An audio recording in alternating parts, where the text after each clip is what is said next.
नमस्कार बच्चों, आशा आप सब स्वस्थ होंगे, अपनी पढ़ाई, परिवार और सेहत का ध्यान अच्छे से रख रहे होंगे। अब तक हमने इसमें 2 वीडियो बनाई है। आज ये लास्ट वीडियो होगी इस चैप्टर की आपकी।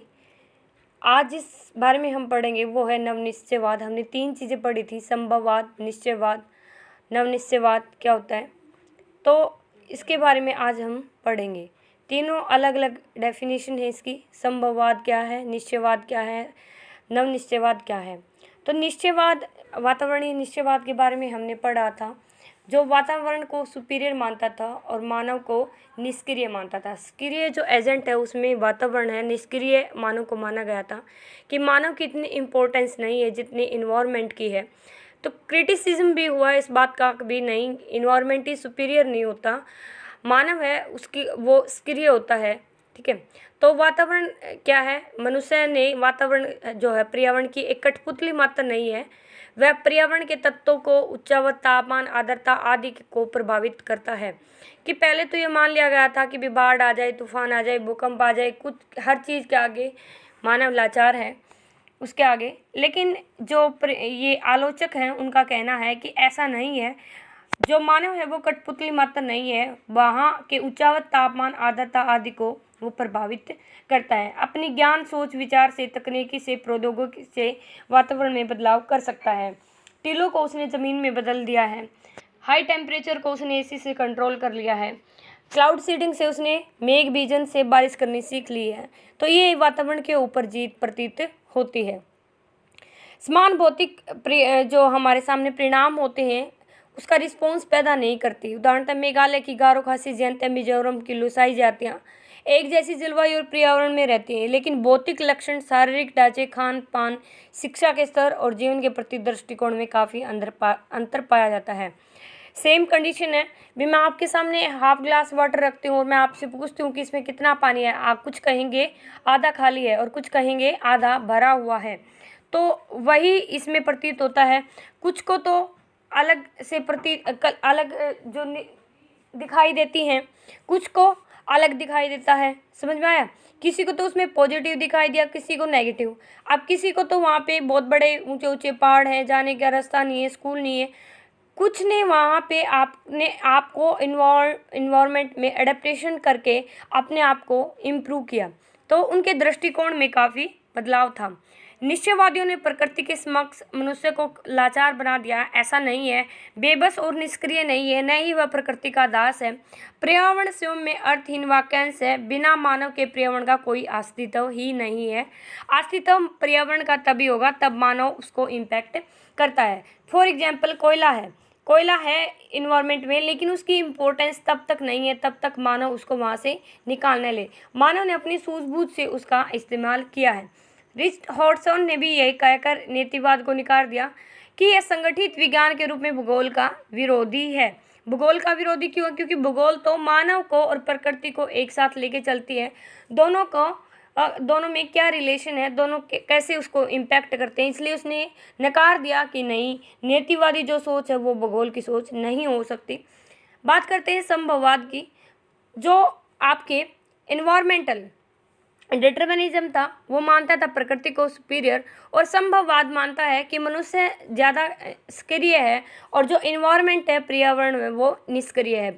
ये जो संभववाद की विचारधारा है सबसे पहले फ्रांसीसी विचारधारा से निकलती है कि मानव ना तो वातावरण की कठपुतली मात्र नहीं है, ना ही प्रकृति का दास है। संभववाद ये स्वीकार करता है कि मनुष्य की जो क्रियाएं हैं उनको सीमित तो करता है, वातावरण के द्वारा संभावनाएं तो हमारे सामने प्रस्तुत होती हैं, लेकिन ये मेरे ऊपर डिपेंड करता है कि मैं उसको कैसे स्टार्ट करता हूँ, कैसे उसका यूज करता हूँ।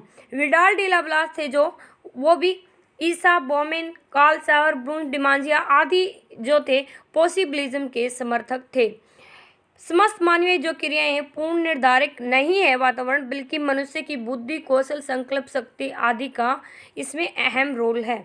मानव अपनी संकल्प शक्ति से, अपनी सोच विचार से, अपनी सूझबूझ से इन परिवर्तनों को बदल सकता है। ठीक है, वो अपनी सूझबूझ से, जैसे मरुस्थल में उसने नहर पहुंचा दिया, नीदरलैंड में समुद्र को पीछे धकेल कर उसने जमीन प्राप्त कर दी, तिब्बत लेह मार्ग का उसने विश्व की सबसे ऊंची सड़कों का निर्माण किया, पुल का निर्माण किया, तीव्र ढलानों पर स्टेप फार्मिंग की, नाइट्रोजन सींचने की संयंत्र और ध्वनि से तेज चलने वाले यान का आविष्कार उसने किया है।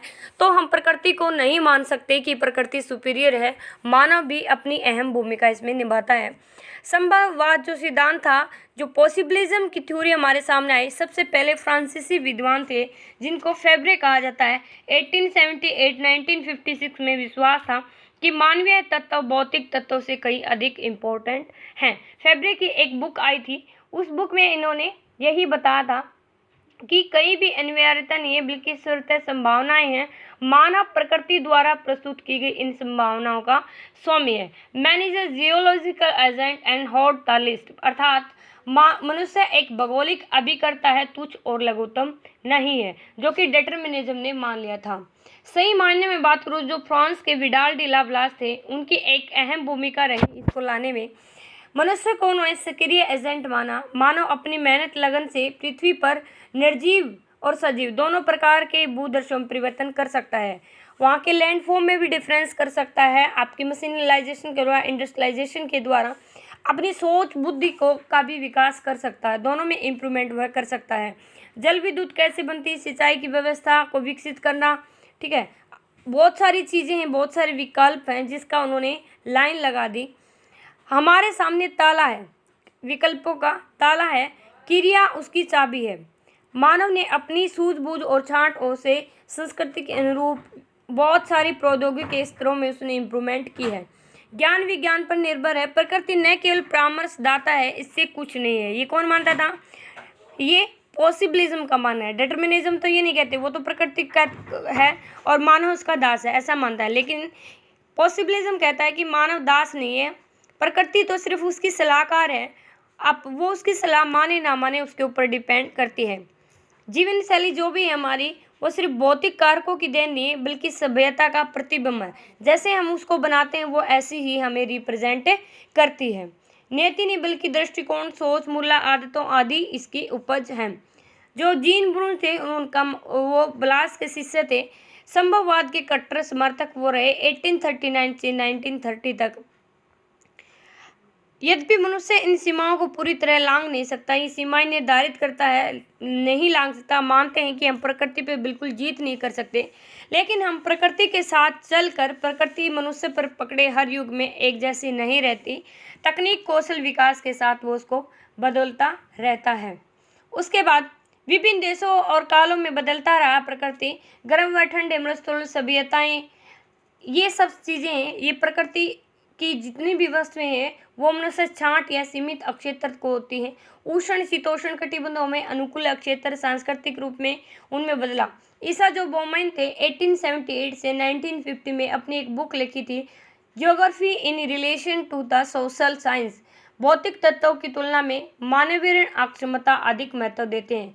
वातावरण में भौगोलिक तत्व संकुचित विशिष्ट अवस्था में स्थिर होते हैं, जैसे कि मानव के संपर्क में आते हैं, मानव की बातें परिवर्तनशील हो जाते हैं। अलग अलग विद्वानों ने अलग अलग डेफिनेशन दी है। वैज्ञानिक बैरों ने पर्यावरण की अपेक्षा मनुष्य की कर्मठता को अधिक इम्पोर्टेंस दी है कि अगर मनुष्य कर्मठ है तो वहाँ के फिजिकली और सांस्कृतिक दोनों ही चीज़ों में बदलाव कर सकता है। स्वीकार कार्ल सावर्थ उन्होंने पेश किया है कि भूगोलवेत्ता का काम प्राकृतिक से सांस्कृतिक भूदृश्य में होने वाले बदलाव की ट्रांजिशनल प्रकृति को खोजना और समझना है। ठीक है, उसके बाद है संभववाद की आलोचना। अब इन्होंने तो इसको सुपीरियर माना, मानव को सुपीरियर माना, उन्होंने इन्वायरमेंट को। अब दोनों ही अपनी जगह सही भी हैं और गलत भी हैं, लेकिन जहाँ पे संभावनाएं होती हैं, जहाँ पे पॉसिबिलिटीज़ होती हैं, जिसकी तारीफ होती है उसकी आलोचना भी होती है। ऐसे ही जो आपका संभववाद है उसके बारे में भी कुछ बातें हैं। संभववाद की आलोचना ये है कि मनुष्य पर प्रकृति के प्रभाव की चरम सीमा को दर्शाता है, कि ऐसा नहीं है कि हम पूर्णतः मनुष्य प्रभावित करता है प्रकृति को। संभववाद प्रकृति पर मनुष्य की जीत को कुछ ज़्यादा ही बढ़ा चढ़ा के अतिशयोक्ति यूज करता है। यहाँ पे ऐसा नहीं है, मानव भी प्रभावित करता है पर्यावरण को और पर्यावरण भी प्रभावित करता है। इंटर रिलेशन है दोनों के, दोनों को हम अलग नहीं कर सकते।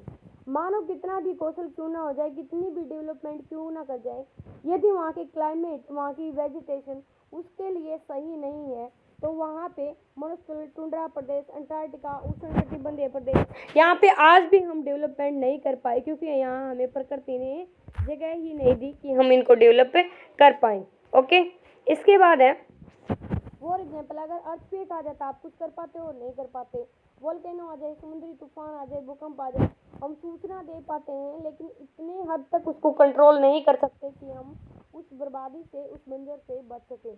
आलोचना करते हुए ग्रिफ्ट टेलर ने ये भी कहा है कि एक भूमिका भूगोलवेत्ता की कि काम कुदरत की एक इतनी है कि भी वो परामर्शदाता का काम करता है भूगोलवेत्ता। ऐसा नहीं है कि बिल्कुल सुपीरियर मान लें हम मानव को या फिर प्रकृति को, एक परामर्शदाता का काम होता है उसका। मानव प्राकृतिक भूदृश्य से जुड़ी सभी समस्याओं का अध्ययन करना। नई संभववाद के अनेक आलोचक ये मानते हैं कि सिद्धांत भौगोलिक वातावरण के अध्ययन को प्रोत्साहित नहीं करता।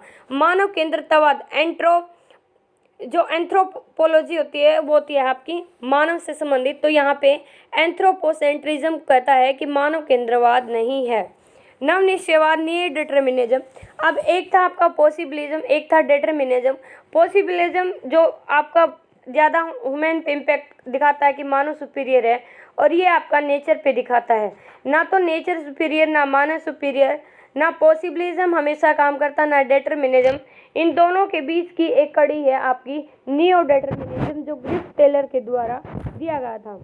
तो ना तो प्रकृति पे हम विजेता हैं ना प्रकृति हम पर विजेता है, दोनों का जो है एक सहयोग से काम चलता है।